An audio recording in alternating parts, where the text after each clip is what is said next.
siglo XXI, las ciudades y los gobiernos locales son actores claves en el mundo. Son protagonistas de las tendencias globales. Por eso digo que hay que pensar globalmente, pero actuar localmente.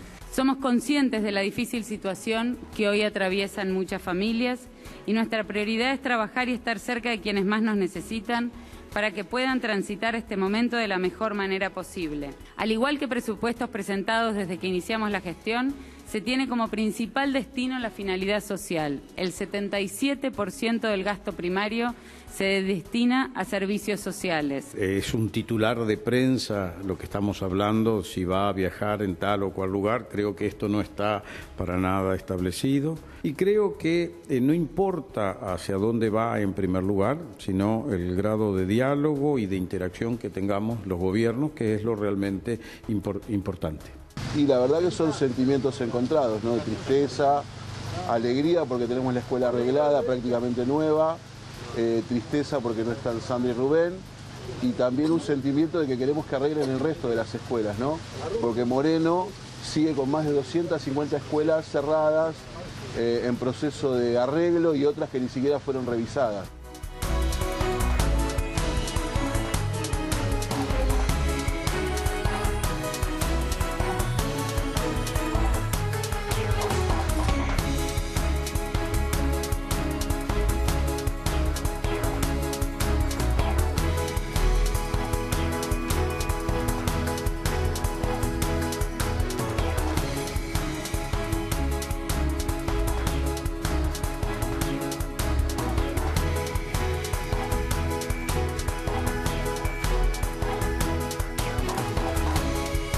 ¿Qué tal? ¿Cómo les va? ¿Qué dicen? Muy bienvenidos, muy buenas noches. Bueno, confirmado, feriado, Pau, 30 de noviembre, agendalo. Sí, tal cual. 30 de noviembre, 1 de diciembre, cumbre del G20, enorme expectativa, Donald Trump, Xi Jinping, Angela Merkel, la que se retira en 2021, que dijo que no va a aspirar a una nueva reelección en Alemania, la dama de hierro, y que ha perturbado y bastante el andar de la Unión Europea. Aquí estará Vladimir Putin. Aquí estarán los presidentes y mandatarios más relevantes del planeta. En ese contexto la ciudad tendrá un feriado parcial. Bienvenida, claro. Lourdes. Porque el resto del país tendrá una actividad normal, pero la ciudad de Buenos Aires no, porque además será muy difícil transitarla, etc. Sí, yo estoy preocupada porque Aeroparque también va a haber distintos movimientos. Dicen que van a reprogramar vuelos y demás, y yo el 30 justo tenía que viajar. Bueno, sí, hay complicaciones por doquier. Se van a bloquear algunos celulares. Sí. Porque no va a haber posibilidad de comunicarse cuando vayan los presidentes o a los lugares en donde estén los presidentes. Va a estar prohibido usar drones cerca de la zona de Costa Salguero también. No va a haber drones, etc. Bueno, a todo esto la frase me parece respecto al G20, más allá de la postura de Argentina y quiénes vienen o dejan de venir, y quiénes van a prolongar la estadía o no, y quiénes van a hacer las reuniones bilaterales con el presidente Macri y quiénes no. Por supuesto, Theresa May entre las más relevantes, la premier británica. Lo que creo fue la definición del día al respecto, la dio Patricia Bullrich, diciendo que no van a permitir más caras tapadas ni mochilas con piedras. Bien. ¿Por qué? Porque habitualmente la contracara de las cumbres del G20 en todo el mundo son las contracumbres, o en su defecto las protestas que generan la toma de decisión por parte de los países más importantes del planeta, los mecanismos antiglobalización, los contestatarios respecto a la situación actual, respecto a la desigualdad creciente en el planeta, la concentración burda, grosera, en pocas manos de buena parte del conjunto de la riqueza de la enorme mayoría, etc. Así que cuidado porque efectivamente todo eso hace un cóctel que nos va a depositar en un feriado parcial en la ciudad, que el gobierno tomó la decisión por decreto, no por ley. Porque finalmente, como hablábamos ayer con algunos diputados nacionales, la cuestión en el Congreso parece que viene un poco más demorada en términos de posibilidad de hacer una ley en tal sentido. Bueno, hay muchas cosas en la arena judicial que en un ratito vamos a pimponear, sí, pero quiero contarles 2 o 3 aspectos de la política relevante. Mañana hay reunión de la CGT, binomio de la CGT. Va a estar Daer, va a estar Acuña, van a estar los gordos. Veremos si mañana aparece la tan mentada fecha del paro de 36 horas, que en principio, a diferencia de lo que se dijo públicamente, de concretarse sería sin movilización. Básicamente sin movilización porque temen, tras lo ocurrido el miércoles pasado frente al Congreso, o infiltrados, o violencia, o que todo el colectivo heterogéneo que se plegaría a este paro termine dirimiendo algunas internas en medio de algún acto. Porque aquí van a confluir Moyano, la CTA, la de Micheli, la de Yasky, organizaciones sociales, partidos de izquierda, y luego los gordos. O sea, todos. Lo que hoy está atomizado, disperso. Y que el gobierno finalmente está unificando contra sí. En oposición a el acuerdo con el fondo, la política de ajuste que ellos dicen lleva adelante el gobierno, etcétera, y que el propio gobierno reconoce, teniendo en cuenta que ha proyectado un presupuesto con caída en los niveles de actividad económica, inclusive el año próximo, con un esquema un poco incluso más optimista que el fondo o que el mismo fondo presagia para la Argentina, que habla de una caída por encima del 0,5 que establece el proyecto de presupuesto. Respecto al presupuesto, ustedes vieron a Carolina Stanley defendiéndolo, etcétera. La foto hoy es Pichetto otra vez, porque el debate está en el Senado. Pichetto tiene la llave de la ley, que tiene media sanción de diputados, que alumbró una ley que fue fruto de un enorme consenso construido básicamente con los gobernadores. ¿Qué pidió Pichetto? Que haya cambios en bienes personales. ¿Por qué? Porque como va a haber 3 escalas y no 4, para no ser demasiado técnicos, habría más personas con la ley que sale de diputados que estarían incluidos dentro del pago de bienes personales, incluso dentro de los que pagarían, muchos pagarían más de lo que pagan este año. Entonces Pichetto dice, bueno, al menos apartemos para la cuenta de bienes personales a aquellos que tienen una vivienda en la cual habitan y viven, que no tributen sobre eso. Y quiere eximir de la alícuota a aquellos que tengan una propiedad de hasta 18 millones de pesos. Como los valores fiscales se han ido ajustando, efectivamente hay muchas propiedades que hoy están en un valor fiscal, no de 18 millones, pero sí próximo. Sí próximo. Veremos si hay ley o no. Pero ahí metió la cola un grupo de gobernadores, 2 en particular, Roxana Bertone y Gildo Infran, que no son los mayoritarios del PJ, que están cada vez más contestatarios con la Casa Rosada. Infran lo fue siempre, en todo caso. Roxana Bertone, la gobernadora de Tierra del Fuego, aparece ahora más contestataria luego de que el gobierno bajó las alícuotas para los productos tecnológicos importados, que en buena medida puede afectar la producción de ensamble y demás que se lleva adelante allí en Tierra del Fuego, que están pidiendo reconstruir lo que ya estaba acordado que iba a ser eliminado, que es el Fondo Sojero. Provincias que no tienen soja, además. Formosa y Tierra del Fuego. Pichetto, ¿qué dijo? Obró como un gentleman. Eso dicen en el gobierno. Porque dijo, miren, bienes personales parece que hay acuerdo. Porque vos introducís esa modificación, va a haber un impacto en el presupuesto de 3.000 millones de pesos menos de recaudación. Y eso, como es coparticipable, lo van a sentir también las propias provincias. Pero si los gobernadores lo validan, Pichetto dice, avancemos. Y de paso damos una señal a la clase media. Pero respecto al Fondo Sojero y a lo que pidieron estos 2 gobernadores, lo que dijo Pichetto es, y de paso déjenme que yo hablaré con Frigerio para ver si puedo establecer algún tipo de modificación y ver cómo suplimos el Fondo Sojero. Que la respuesta de Frigerio va a ser obvia, va a decir, mire, con el nivel de obras que le vamos a imprimir, con fondos que vamos a dar de manera automática a las propias provincias. Así que esto es lo novedoso en medio de la discusión por el proyecto de presupuesto que vería la luz y tendría ya fuerza de ley, sería sancionado, insisto, con la modificación de bienes personales, no otra, el próximo 14 de noviembre. Bueno, y a todo esto hablando de medidas judiciales, pues es que mañana la Corte va a la provincia de Santa Fe. ¿Por qué? Porque le va a pedir certeza al gobernador Lifshitz respecto a que la Corte diga y obligue al Gobierno Nacional a saldar lo que el Gobierno Nacional nunca pudo pactar con Santa Fe. A fines del 2015, la Corte hizo un fallo que estableció que el 15% que le retenían a las provincias de los fondos de ANSES, por el cual habían litigado Santa Fe, Córdoba y San Luis, al otrora gobierno de Cristina Fernández de Kirchner, no tenía que ser retenido y que tenía que ser entregado, girado a las provincias. Claro. Con lo cual, hacia adelante, el gobierno siempre cumplió y por lo tanto no retuvo más ese 15%, 2016, 2017, este año. El problema era qué hacíamos con la deuda. Con Santa Fe venían hablando de cómo pagarla. No se pusieron de acuerdo ni en el monto ni en el cómo. Santa Fe pide 52.000 o 54.000 millones de pesos. La Nación dice que en realidad Santa Fe le debe no más de 39.000 millones. Santa Fe lo quiere cobrar lo más rápido posible, claro, y la Nación quiere patear el pago lo más largo en el tiempo posible. Sí. Bueno, como no hubo acuerdo, en el pacto fiscal establecieron que al 31 de marzo de este año debían haber llegado a un acuerdo y no lo lograron. Santa Fe mañana va a la Corte.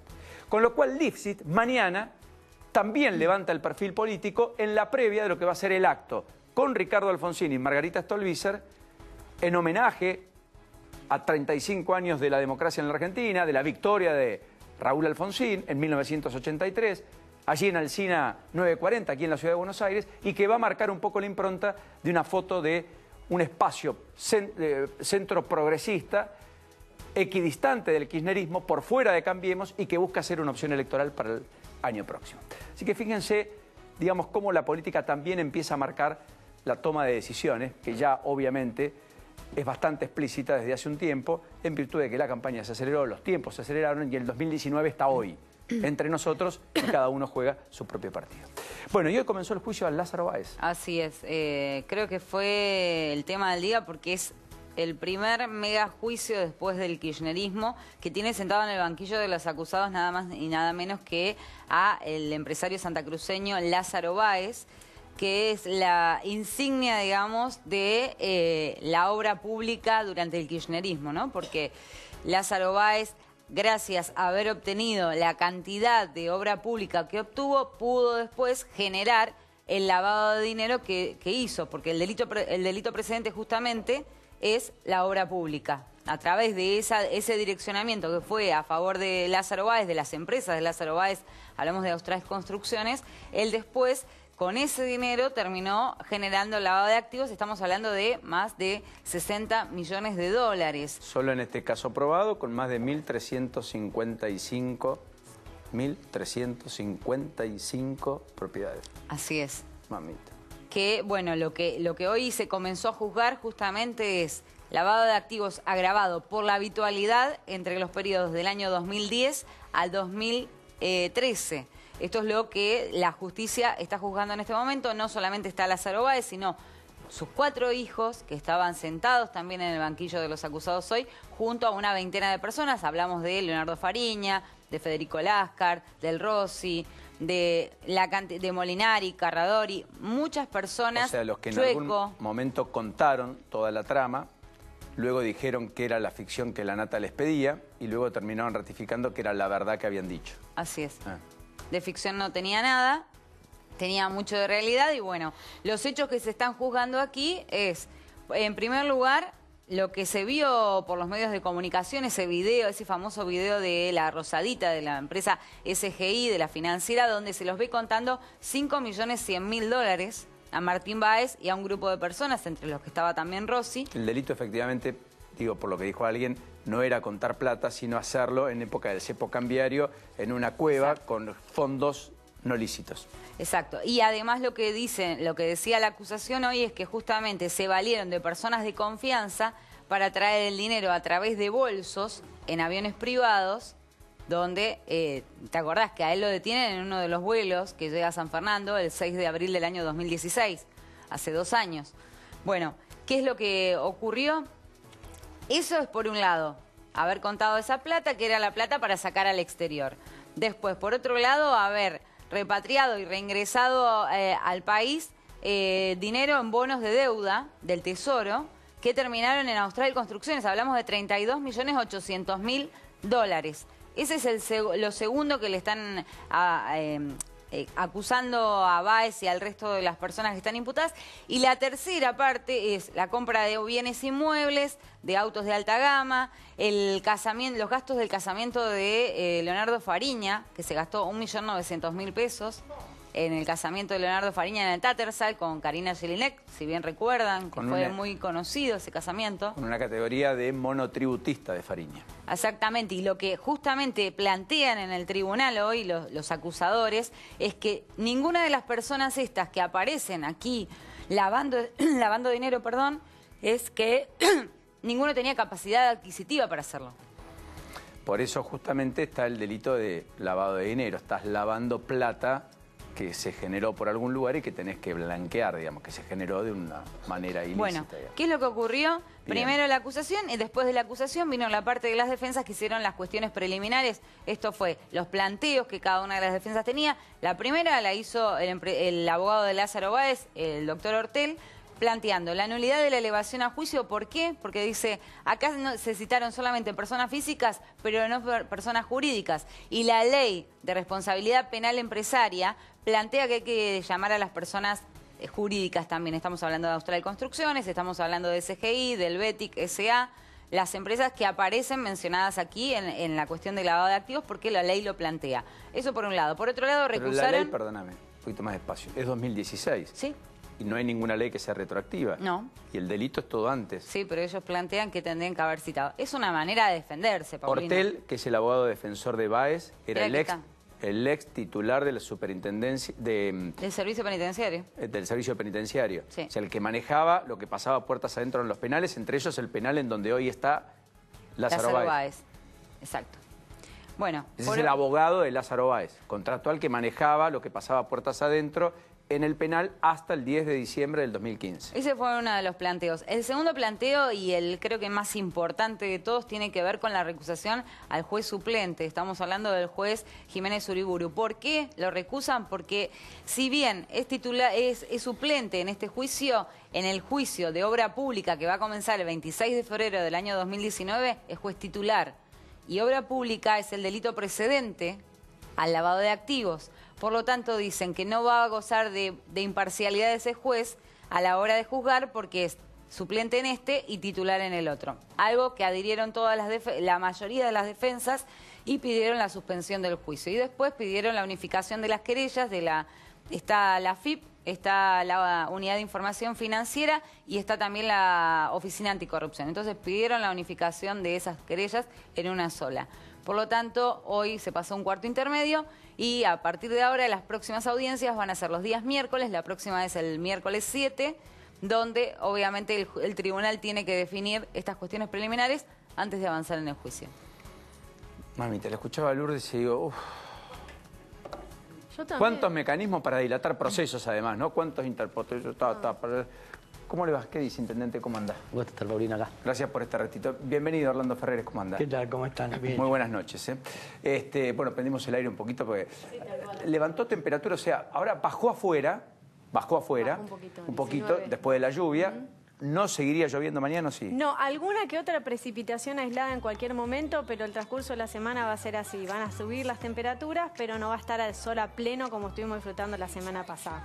Yo me quedé colgada con lo que dijo ¿De qué? Lourdes, dos cosas. Todas las propiedades que le descubrieron, ¿las va a tener el Estado y las vamos a recuperar? Sí. Ay, vamos, esas noticias contame a mí. Si no, por lo menos los autos, todo lo que son bienes muebles van a ser recuperados. Y algunos... ¿En Pilar hay?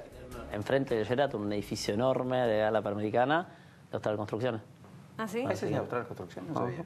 No sé qué. ¿Y en qué estado está ahora? Esperando que la justicia en algún momento resuelva y ojalá se convierta en patrimonio del pueblo. Claro, porque la maquinaria vial de Austral ya la traspasaron a Vialidad para que no queden en desuso, etcétera. Efectivamente, muchos de los autos ya también fueron pasados a la órbita del Estado. Pero los inmuebles. Los inmuebles es lo que resta. Los campos, las estancias, etcétera, ¿no? Y no, después con el casamiento, pensar que yo me cosí el vestido con la abuela de mi ahijado y cuánta plata gastó en el casamiento. 1.900.000. Era lindo, ¿no? Fue el mejor precioso, de todo. Pasó con un carruaje por el medio de la ciudad. Mirá, qué lindo. Paola y Marcelito, mami, Marcel. Con menos plata se puede hacer maravilla. Bueno, intendente, antes del diálogo con Orlando Ferreres, quiero hablar con usted un ratito. Mañana hay una foto en Trenquelauquen de Vidal con Mauricio Macri. Va a haber una reunión de los gabinetes, tanto nacional como provincial. Van a intentar dar una señal de apaciguar aguas después de las declaraciones de Joaquín de la Torre, pero no solo Joaquín de la Torre, sino de, cierta frialdad en la relación personal entre el propio Macri y la propia gobernadora, a propósito de sentirse desairada en la toma de decisiones, de estar inconexa con las decisiones del presidente en los últimos 2 o 3 meses, de no estar participando en la mesa chica siendo la actora política más relevante, incluso dentro de Cambiemos. ¿Esta tensión es fruto de los estilos de uno y de otro? No existe la tensión. No, la construcción de la tensión que se genera se dimensionó mucho más grande de lo que pasa. Hay una discusión. Pero hay una tensión, será mayor o menor, pero hay una tensión. Sí, pero no hay un conflicto que se ha pasado del desafío de gestión a lo personal. La verdad que en la decisión que yo tengo que tomar cuando armo un presupuesto, la que tiene que tomar María Eugenia cuando arma su presupuesto, la que tiene que tomar Mauricio, es una decisión que afecta a los ministros con los que trabajás, a la gente a la cual le destinás más o menos recursos, y se genera un momento difícil de decir, nosotros vamos a invertir más en desarrollo social, bueno, ¿en qué vamos a invertir menos? Y ahí puede haber un funcionario que se sienta menos acompañado de lo que querría, con lo cual yo siento que por encima de lo que puede ser el ruido que genera un debate de presupuesto importante, donde la provincia necesita más recursos de los que recibe, necesita más recursos de lo que recibe de Nación, necesita más recursos del resto de las provincias, va a haber un diálogo que el Senado también un poco refleja esa tensión entre los gobernadores de las provincias diciendo, bueno, saquen fondos de la provincia de Buenos Aires y la ciudad, y una gobernadora que dice, ya de por sí contribuimos un montón, ¿cómo podemos corregir esto? Pero estoy convencido que prima muy por encima de esas tensiones coyunturales y circunstanciales un ánimo de realmente mejorar la vida de los bonaerenses, a la que Mauricio también está comprometido, y María Eugenia ayuda muchísimo al gobierno nacional. ¿El presupuesto de ajuste va a implicar que haya obra que no se haga? ¿Necesaria inexorablemente? A ver, es un presupuesto que ajusta lo menos posible sobre servicios sociales y sobre obras, y ajusta sobre una parte de las cosas que uno querría hacer y va a dejar de hacer. O sea que habrá obra que no va a ser... Sí, que no en mi caso, que no la prometiste, pero que querías hacerla. Querías inaugurar viviendas y decir, bueno, no voy a llegar a hacer esas viviendas, la postergaré hasta otro momento. Por ahí querías hacer 100 cuadras y lo que te toca hacer en este periodo serán 50. ¿Cuántas cuadras no están pavimentadas en Pilar? En Pilar 9.000, eran 9.500 cuando asumí la gestión, deben dar en 8.500 ahora. ¿Sobre un total de? Sobre un total de 13.000 cuadras. Perdón, o sea, más Pilar está sin pavimentar que pavimentado. 2.500, 2.800 cuadras de asfalto, es lo que le damos. Figuraban 6.000 asfaltadas cuando va. Perdón, la Pilar que uno ve por la Panamericana es la del polo industrial, es la de los country, etcétera. Eso es... Una parte. Lo más chiquito. Sí, es lo la más crema, chiquito. Podría decirlo, perdón por la expresión. El Pilar profundo es otra cosa bien distinta. Es otra cosa, 13% de cobertura de cloacas. ¿Cuánto? 13. 87% de la gente no tiene cloacas en Pilar. Y aún así es un distrito pujante, con un enorme sentido aspiracional para mucha gente que elige calidad de vida, que elige una comunidad y un lugar donde vivir que es agradable, pero en infraestructura, 20 y pico de años de gobierno de las gestiones peronistas nos dejaron 13% de cloacas, 22% de gas, 23, 24% de agua de red. O sea, más vecinos... ¿Y usted cuando termine en 4 años con cuánto se va a ir? Y yo me voy a ir habiendo bajado 30% la mortalidad infantil, habiendo subsanado todos los problemas de vacantes en el sistema escolar. 3.000 chicos no tenían vacantes, hicimos la mayor inversión en educación de la historia. Vamos a haber asfaltado el 15% de las calles del distrito en 4 años. Es mucho más de lo que nunca se hizo, pero es poco comparado con lo que falta. Vamos a haber logrado empezar a prestar servicio de agua y cloacas en localidades que nunca tuvieron. En Derqui nunca hubo agua y cloacas, y va a haber. En Champañá nunca hubo. Entonces, en algunos de estos lugares vamos a haber hecho una diferencia, pero no toda la que hace falta. Asimismo, el año que viene va a haber menos de lo que usted desearía, y básicamente es por la contracción económica y porque finalmente el presupuesto es una manta un poco más corta de la habitual manta corta con la que lidian ustedes. Sí, creo que tuvimos y tenemos una expectativa más grande de la que vamos a poder satisfacer cuando arrancamos la gestión en 2016. O sea, pecó de optimismo también. Sí, por ahí de vuelta, especialmente en 2018. Ahora para el 2019 ya creo que todos ajustamos y calibramos un poco mejor. ¿Y todavía está asustado? No, asustado no. Estoy reaccionando con la capacidad que tiene un municipio, que es limitada, porque al final del día cobras tasas, no impuestos. ¿Plata para los sueldos tiene? Sí, fuimos muy prudentes fiscalmente. Tengo superávit desde el primer día que asumimos la gestión. Y Nación y provincia ayudaron. Siempre que pudieron, ayudaron mucho. ¿Tienen más gente en los comedores? Tengo más gente en los comedores. ¿Y tienen más asistencia de la provincia o no? Tengo más asistencia de la provincia, tengo más asistencia, estamos, si no, duplicando, aumentando 80-90% de presupuesto en desarrollo social para el 2019. Así que vamos a estar acompañando a cada uno de los que lo necesiten. O sea que en términos reales es casi un 30 después del 45 de este año de inflación. Sí, vamos a estar, pero creciendo en términos reales, que es lo importante para decir, mira, al que necesite lo vamos a ayudar. Y después tratar de sostener el nivel de obra. Tuvimos la capacidad, por suerte, de tomar un crédito en tiempo y forma, con lo cual voy a poder complementar los recursos propios con recursos de crédito. ¿Y el parque industrial se resintió la actividad a propósito de la crisis, en particular en el complejo metalmecánico o en su defecto en las pequeñas y medianas empresas del conurbano? Orlando va a poder dar un número más preciso. Pilar es significativamente resiliente. Cuando la Argentina baja, no baja tan fuerte.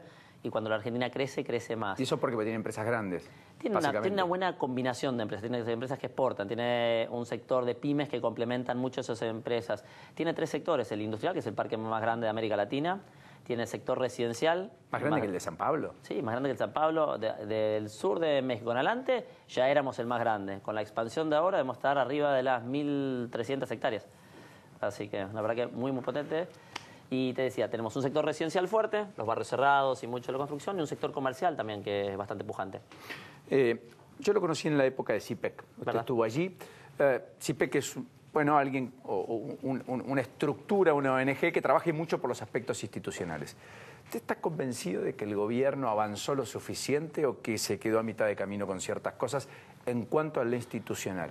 Yo creo que respetó muchísimo más de lo que hizo los últimos 10, 15 años de gestión, la independencia de la justicia, el trabajo que hay que hacer en organismos públicos como el INDEC y como muchos otros lugares. ¿No hay nada de lo que Carrió dice que sea cierto? Seguro que hay oportunidades de mejora. En términos, nosotros hemos hecho mucha transparencia. ¿No meten la mano? ¿No aparece algún angelici, algún amigo, alguien que habla, alguien que opera, alguien que desempolva alguna causa y no otra? No me consta y no hay un juez que meten por la ventana y otro que sacan rápido. Confío en que están haciendo las cosas lo mejor posible. ¿Es perfecto? No. La verdad que hay mucho perfectible, hay muchas oportunidades de mejora.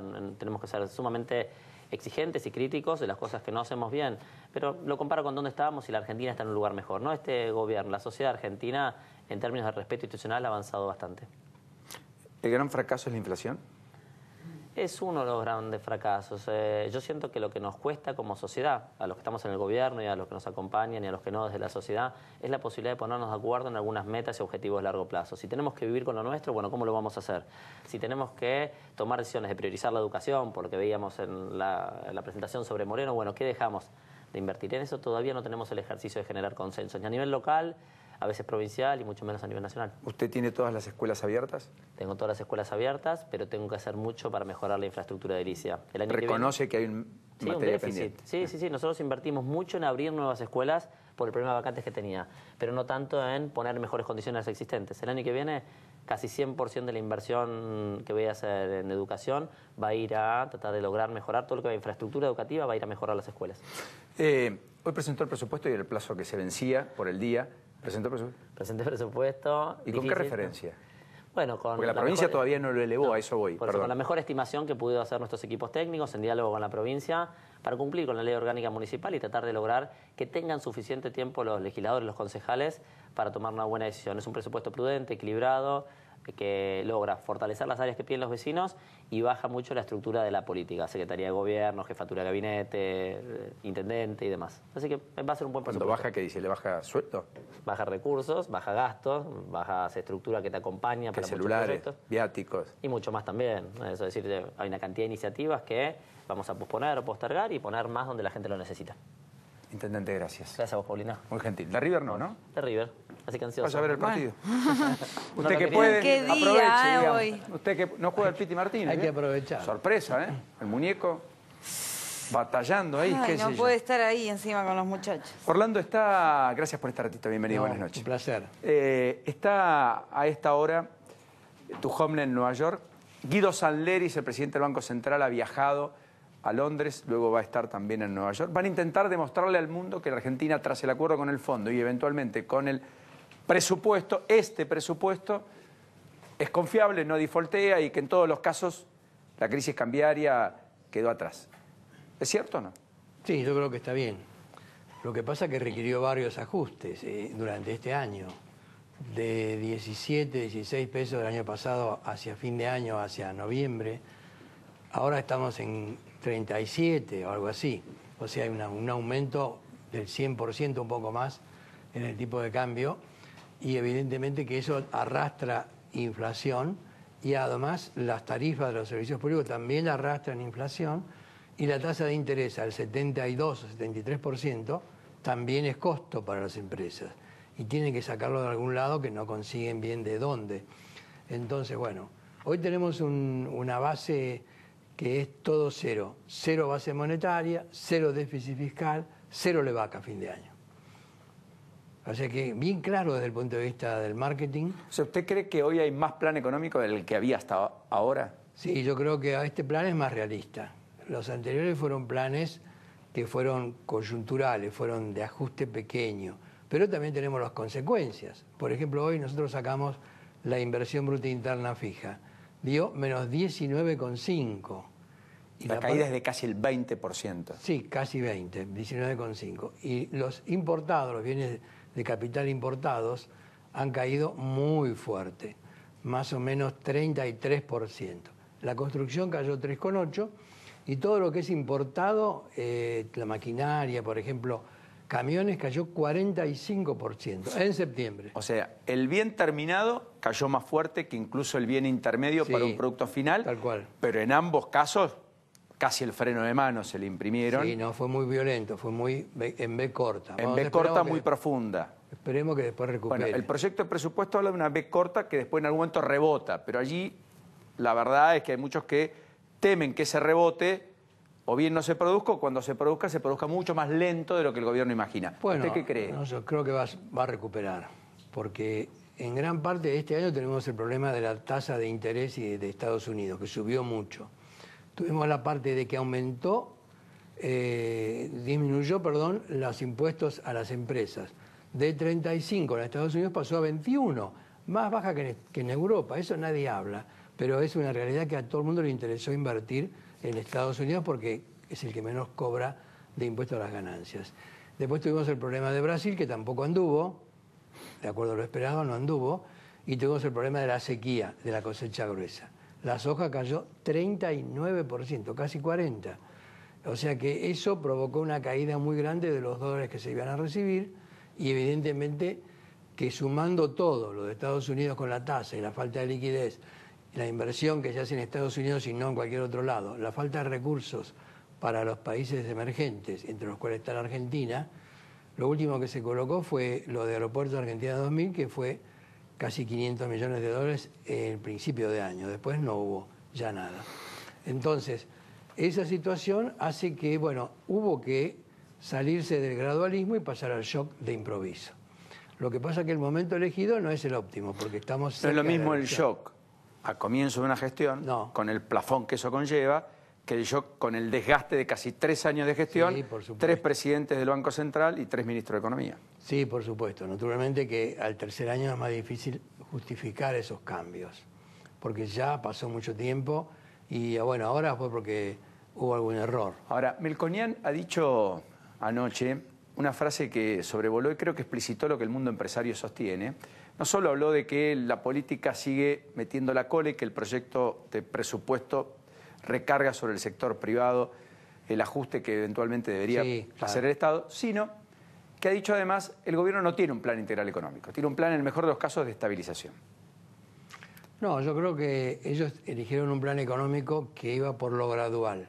Ajustamos las tarifas, ajustamos algo el tipo de cambio, pero arrancamos muy bajo y vamos ajustando algunas variables más. Pero eso evidentemente llegó a un momento dado que no funcionó más y hubo que salir a dejar que la evolución económica hiciera su realidad, por ejemplo, en el cambio, que fue muy grande la devaluación. Entonces yo creo que ahora tienen un plan más de shock, que es lo que tendrían que haber hecho de entrada. Pero no le gustaron a ellos, no les gustó.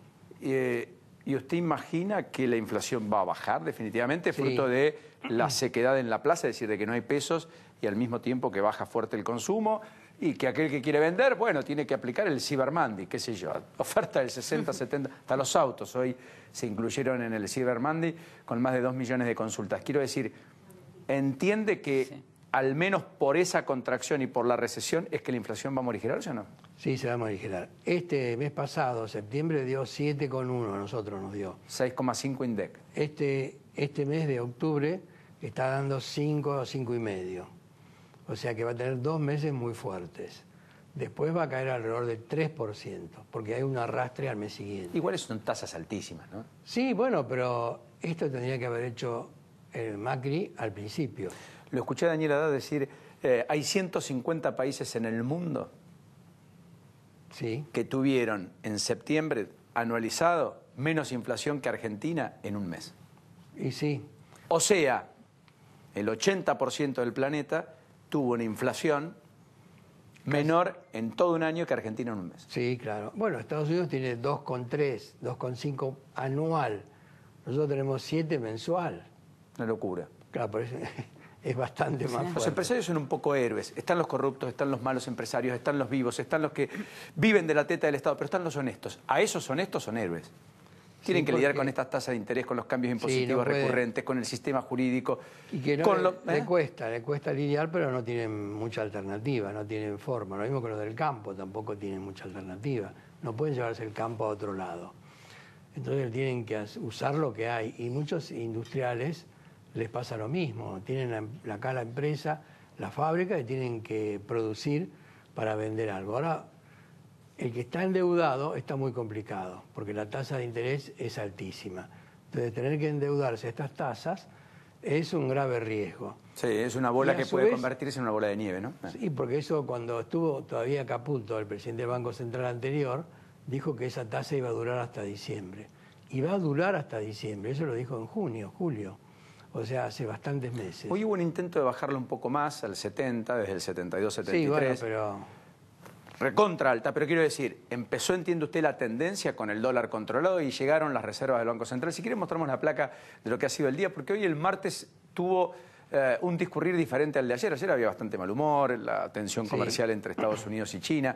Bueno, todo eso había impactado, todo el mundo había comprado con el rumor y después vendido en Brasil con la noticia de Bolsonaro presidente, cosa que habitualmente hacen los inversores. Pero hoy, básicamente, Wall Street tuvo una... No sé si vemos la placa, si podemos compartirla. Wall Street subió fuertemente, creció 2%. Las ADRs argentinos saltaron hasta el 8%. El Bovespa se disparó 4%. El Merval rebotó casi el 1,8%. Había perdido ayer el 1,6%.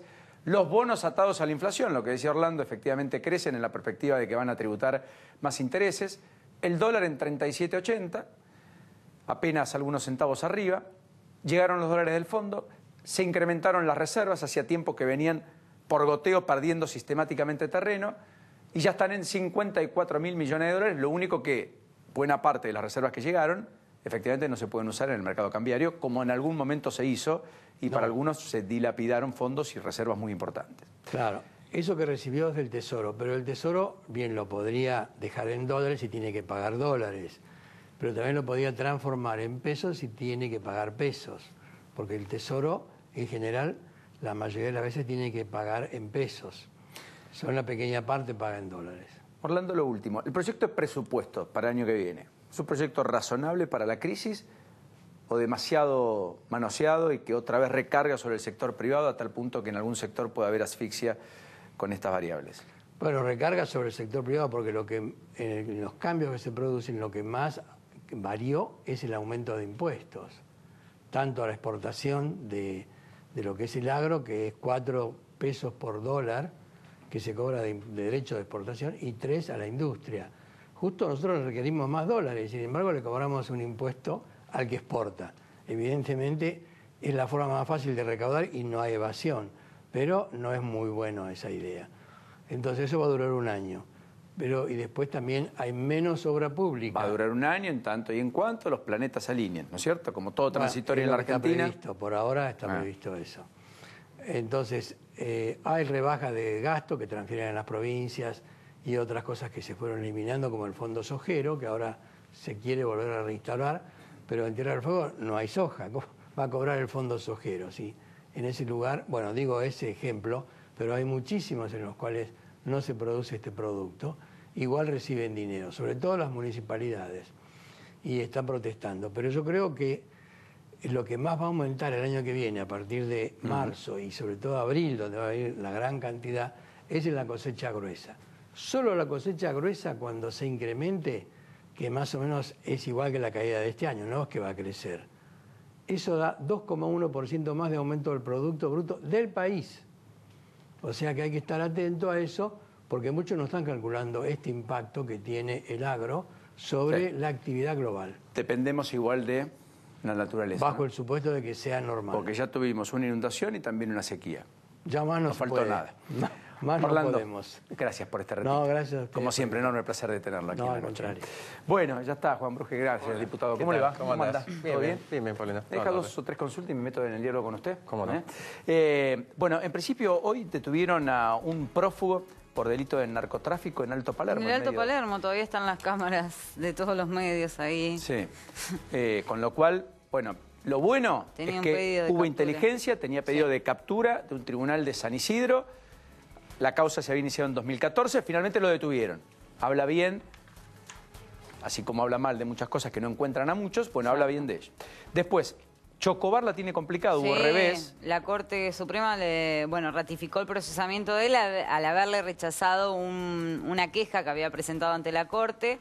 Por lo tanto, está, muy cerca de ser condenado a algo que generó en su momento distintas posturas, ¿no?, en la sociedad. Por un lado, una persona que actúa en cumplimiento del deber, pero no estando en servicio, y termina haciendo, digamos, abuso de su cumplimiento del deber, que es lo que consideró la justicia, y por lo tanto él está... Igual, la definición técnica, ya que te gusta tanto la rigurosidad y sos tan apegada a eso, es que va a ir a juicio, no a ser condenado. Puede ser condenado o no. Va a ir a juicio, sí. Pero va a ir a juicio y obviamente no es fácil. Muchos consideraban que no iba a llegar a esa instancia. Después la Corte revocó la prisión domiciliaria de Miguel Echecolás. Sí. Con una salvedad. ¿Saben quién fue que votó en disidencia? Rosenkrantz. El presidente de la Corte. Exacto. O sea, Echecolás vuelve al penal, deja de estar con prisión domiciliaria. En realidad le está ordenando al tribunal que fije, digamos, que arme un nuevo pronunciamiento. Revoca la decisión y le dice al tribunal, usted tiene que dictar un nuevo pronunciamiento. O sea que no es que mañana vuelve al penal, pero en principio es lo más probable. Porque le hicieron lugar a un recurso extraordinario presentado. Pablo Moyano pidió suspender la indagatoria, sin embargo, hasta ahora se hace, 8:30, tiene que comparecer ante el fiscal Escalera el jueves. Exacto, lo que planteó el doctor Germanos, que es el abogado defensor de Pablo Moyano, fue que ellos recusan al fiscal Escalera porque dicen que no goza de imparcialidad y por lo tanto ellos dicen hasta que se resuelva esa recusación nosotros no queremos que se haga la indagatoria. Y en caso de que se realice pidieron que esté presente el juez. ¿Por qué? Porque dicen que al considerar que el fiscal no es imparcial, quieren que haya un tercero que supervise el acto procesal. Lo último, ¿se acuerdan la imagen de diciembre? Penosa en medio de la reforma previsional, con todos los incidentes, una ciudad ciertamente tomada en Buenos Aires, con todo el enfrentamiento y esas imágenes dolorosísimas para todos. Bueno, hay alguien que todavía no encontraron nunca, que es Sebastián Romero. El hombre del mortero, el que alguna vez quiso llegar a un ámbito legislativo y estar del otro lado de donde estaba la protesta, dentro del Congreso, por el socialismo. Participó en una PASO en 2015. Está prófugo desde diciembre, no lo encuentran. Lo buscan en Neuquén, lo buscaron en Brasil, no lo hallan. Es hombre de Rosario. El otro del mortero era este, que finalmente se entregó después de varios meses. Sí, Oscar Ruiz quedó detenido, tenía, Daniel Oscar Ruiz. Exactamente. La Cámara hoy, la Sala 2 de la Cámara Federal, confirmó el procesamiento de esta persona, por lo tanto está más cerca de ir a juicio oral, porque obviamente tenía un arma de fuego casera, así lo consideró la Cámara. Está acusado de participar en los desmanes y está con prisión preventiva desde el mes pasado. Exacto. Cuando se entregó. Diputado, gracias por este ratito. No, por favor. ¿Qué le pasa a la Argentina? ¿Teme por más imágenes así como las de diciembre del año pasado, las del miércoles pasado? ¿La política entró en una dinámica en la cual todo se discute así a las trompadas en la calle? No, yo creo que estos son los niveles de violencia en donde se presentan ante situaciones de crisis, ¿no? Hoy estamos en una situación de crisis económica. Hay también grupos intencionados, ni dudarlo que estas imágenes que estamos viendo aquí no son imágenes de protestas espontáneas, sino que son protestas organizadas, ¿no? Hay que diferenciar aquel que protesta espontáneamente de aquel que protesta en forma organizada y con cierta intencionalidad de confrontar contra las fuerzas de seguridad. Eso ha quedado evidenciado. De hecho, la reacción de las fuerzas de seguridad fue en proporción a lo que sucedía. Estamos hablando de diciembre del año pasado. Lo que sucedió el otro día con referencia a la sanción del presupuesto también se ubicó en una situación en donde había grupos que tenían la intención de querer avanzar sobre el Congreso y hubo una actuación policial que entró dentro del marco de que si fue la adecuada, fue la proporcional. Hubo diputados nacionales que se sintieron agredidos por el accionar policial. También hay que decir que esos diputados nacionales quedaron en medio de la discusión entre los grupos que estaban protestando o que pretendían agredir y la policía. y que motivó, bueno, todas las situaciones que ya conocemos, ¿no? Que se paralizó la sesión, que hubo incluso discusión interna, o sea, todo enmarcado de lo que decimos recién, niveles de violencia verbal, niveles de violencia física, en los casos que hemos visto recién, y niveles de violencia en algunos casos de bronca, o sea, hay personas que obviamente están en una situación muy compleja, muy complicada. Se puede discutir, ¿no?, muy apasionadamente, pero sin violencia. Yo recuerdo un debate que caló hondo en la sociedad, en particular porteña, etcétera, que era la despenalización del aborto. Hubo marchas a favor, en contra, colectivos heterogéneos, pero no múltiples. pasó absolutamente nada. Jamás. Nada. Y pasó, y hasta los dos juntos se movilizaron. Los dos juntos, no. Sí. Incluso hubo una plaza de color verde y de color celeste. Y porque justamente lo que acá lo que mete la cola es algún colectivo que cuanto peor mejor, digamos. Acá hay intencionalidad de generar violencia. Porque acá muchos también genuina y legítimamente, por supuesto, hay plantearon la protesta. Hay sindicatos que se han movilizado perfectamente, sin ningún tipo de violencia y que están reclamando legítimamente como corresponde. El problema es cuando hay ciertos grupos, que generalmente son los grupos minúsculos, los que van con una intencionalidad de confrontar, de generar ese roce para que las fuerzas de seguridad también reaccionen. Y del lado de las fuerzas de seguridad habrá también algunos que reaccionan por reaccionar, ¿no? Que eso también tiene que ser bastante analizado. Pero lo cierto es que estamos entrando en un clima de constante discusión, en un clima de constante confrontación. Yo lo vi venir desde marzo, cuando el presidente hizo esa reunión con la gente del PRO y lo autoproclamaron, o se autoproclamó o lo proclamaron como posible reelección. O sea, cuando el gobierno anticipa los tiempos electorales de manera absolutamente innecesaria. Entramos en el roce y en la discusión de lo que es el tema electoral, ¿no? O sea, que está todo teñido de lo electoral, dice usted. Empieza a teñirse todo de lo electoral, porque ya hay pretensiones concretas, abandona el rol de administrador y de ejecutor de las políticas de gobierno y se convierte en candidato. Cuando tú te conviertes en candidato, obviamente que del otro lado vas a tener a alguien que también se convierte en candidato. O sea, está primando la fase agonal de la discusión política y no la fase arquitectónica en medio de la gestión. Lo que dice la ciencia política, digamos, que hay que saber encauzar la discusión política en los momentos que corresponden dentro del gobierno. Y estamos perdiendo un año muy precioso, Paulino. ¿Por qué? Porque este año es un año para construir, es un año de consenso, es un año en donde no se tendría que estar pensando en candidaturas, porque son los años no electorales, que en este país no son muchos, porque no nos olvidemos que cada 2 años estamos en elecciones. A ver, no son muchos, no, es el 50%. Exacto. 50% es año electoral, 50% año no electoral. Con lo cual entramos en ya una vorágine electoral adelantada. ¿Qué va a pasar en el primer semestre del año que viene, en donde ya van a estar prácticamente los candidatos salidos a la calle? El otro día yo analizaba, porque, bueno, ustedes vieron que la justicia electoral es muy, digamos, puntillosa con algunos y a veces deja pasar otra, pero estamos hablando de personas que ya se están candidateando cuando la legislación electoral no permite que ya existan candidatos, ¿no? Y eso se ha convertido como algo ya muy común, y eso lo dice, muy natural. Puertas adentro en el oficialismo. Claro. Y también en la oposición. En todo. Es que una vez que quien tiene la responsabilidad de abrir la puerta de los procesos electorales, que es justamente el gobierno, que es la facultad de convocar a elecciones, ya se adelanta de tal forma, activa todo el otro mecanismo, bueno, porque de hecho, es una cuestión lógica. Ya hasta tenemos la fecha de las PASO, ya tenemos la fecha de la elección general y la elección eventual de balotaje de noviembre del año que viene. Que no era necesario plantearlo ahora, porque lo podía haber planteado tranquilamente a fin de año. Pero fracasamos en discutir una reforma política, fracasamos en discutir una ley de financiamiento de partidos políticos, que aparentemente podría ver la luz de todas maneras con la posibilidad de que las empresas aporten, según lo que ha dicho Pichetto. Perdimos posibilidad de discutir la reforma del Código Penal, para lo cual trabajaron juristas de enorme prestigio durante mucho tiempo. ¿Cuánto? ¿1 año y medio? ¿2? Más o menos.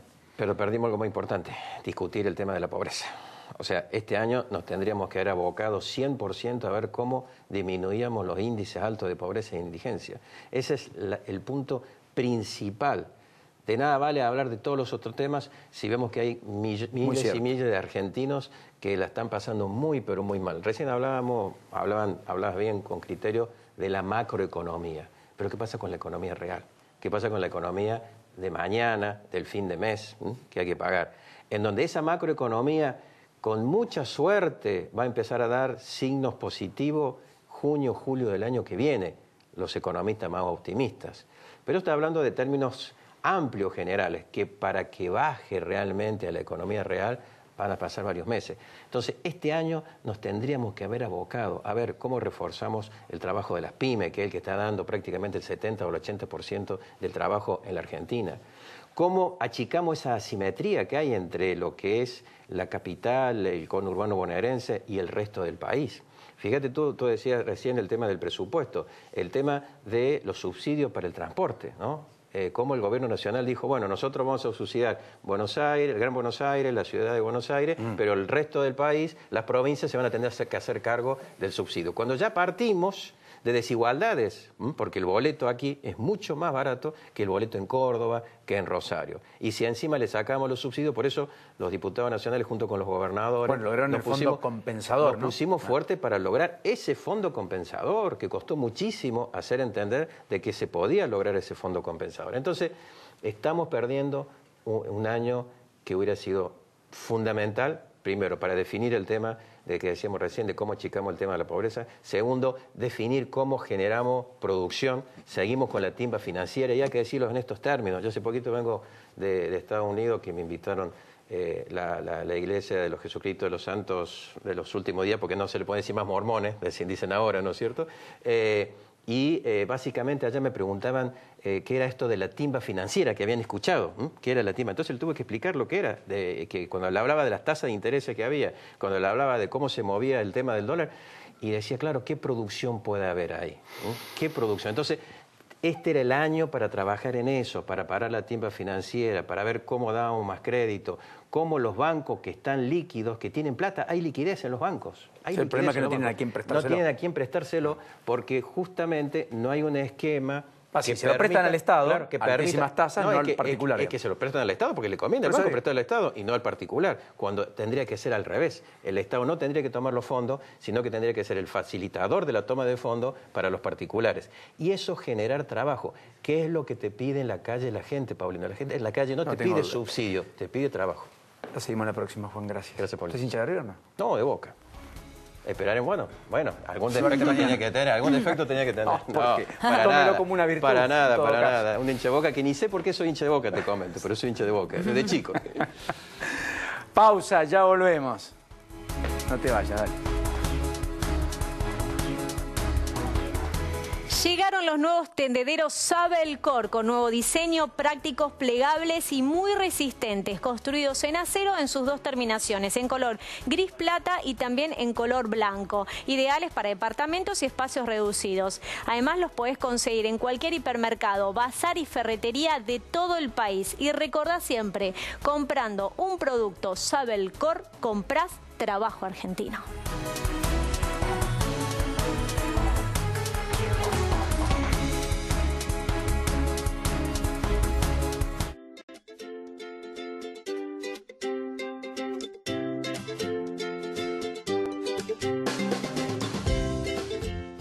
Provincia Seguros te presenta su nueva app. Bájala y tené lo que necesitas a un dedo de distancia. Accede a tus pólizas, a la tarjeta de circulación y Mercosur, siniestros, denuncia y seguimiento online, asistencia al vehículo. Planificás y manejás tu tiempo porque sabés al instante dónde está el auxilio y mucho más. Todo lo que necesitas a un dedo de distancia. Nuestro compromiso es con vos. Provincia Seguros, una empresa del Grupo Provincia. SUTECBA, un gremio siempre junto a sus afiliados. Un gremio fuerte, unido y solidario. Los derechos humanos son también los derechos de los trabajadores, la protección del trabajo, de la salud, de la mujer y de la familia. SUTECBA, Amadeo Yenta, garantizando el trabajo digno, la estabilidad, la capacitación y el progreso en la carrera. Y mucho más. Amadeo Yenta, secretario general, 2017-2021. Municipales de Capital. Donde el agua fluye desde el corazón de las montañas, donde los sabores y los afectos se encuentran, una tierra que celebra los vínculos. Venite a San Juan. ¿Qué es crecer para vos? ¿Pudiste entrar a Abu?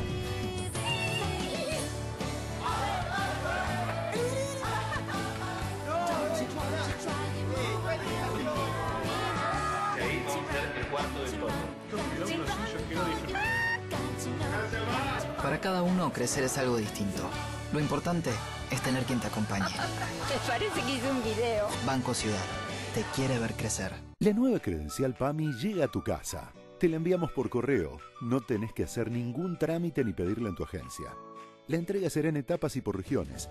Entérate cuándo llega a tu localidad ingresando en www.pami.org.ar o llamando al 0800-333-1386. PAMI. Telecentro avanza con vos, por eso siempre te damos más. Ahora tenés 50 megas de internet, más Telecentro Wi-Fi Zone para que te conectes gratis en la calle.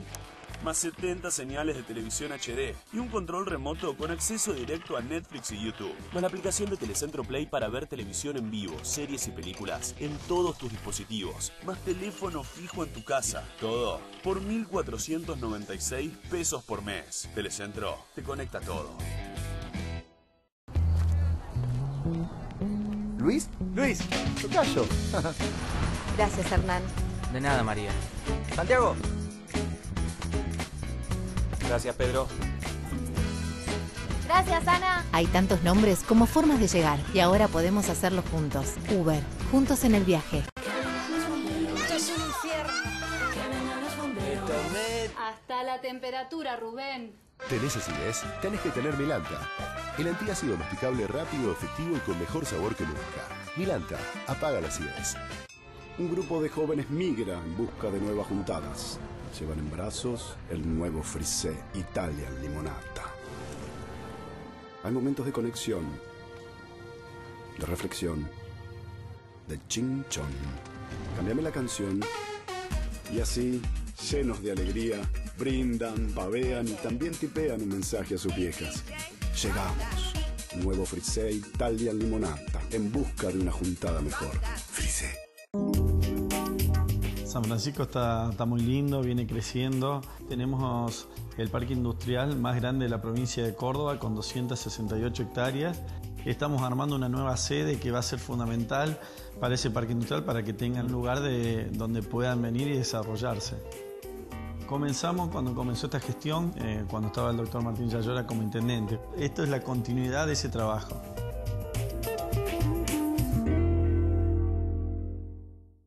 Viviendas Paraíso, desde 1965 construyendo con la más alta calidad y en todo el país. Deja de alquilar, la única realidad para convertirte en propietario, Viviendas Paraíso. Entra a nuestra página viviendasparaíso.com, hace clic en ofertas y mira todas las promos que tenemos para vos. Viviendas Paraíso. Llegó Cyber Monday a Frávega.com. Las ofertas más grandes en internet. Del lunes 29 al miércoles 31, aprovecha hasta 50% de descuento y hasta 12 cuotas sin interés en productos seleccionados. Cyber Monday en Frávega.com.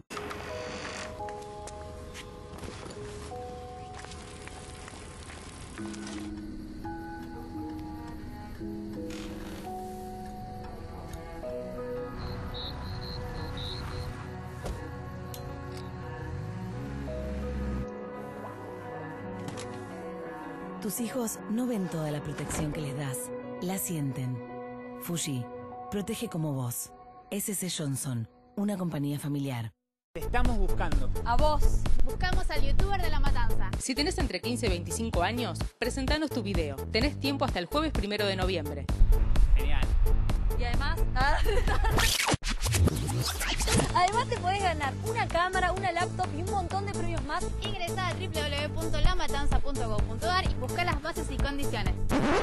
No te lo pierdas. En La Matanza te damos soluciones. Intendencia Verónica Magari. Matanza avanza. Estar subido a un caballo de polo, sujetando las riendas con una mano y una copa de Navarro Correas con la otra, te hace decir cosas irónicas como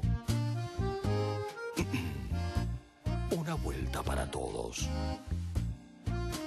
Venía a pasarla bien al carrusel de polo Navarro Correas. 10 de noviembre al 15 de diciembre, Campo Argentino de Polo. ¿Luis? Luis, tocayo.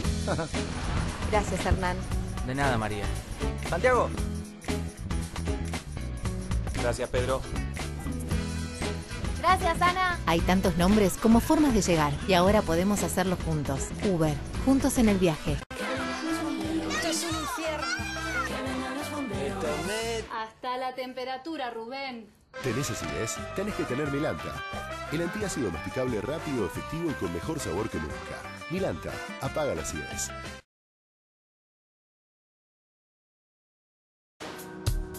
Vos ya sabés que Telecentro es tu mejor opción. Con nuestro nuevo Full Pack 50 te damos 50 megas de internet para navegar a la mayor velocidad en todos tus dispositivos. Ahí va.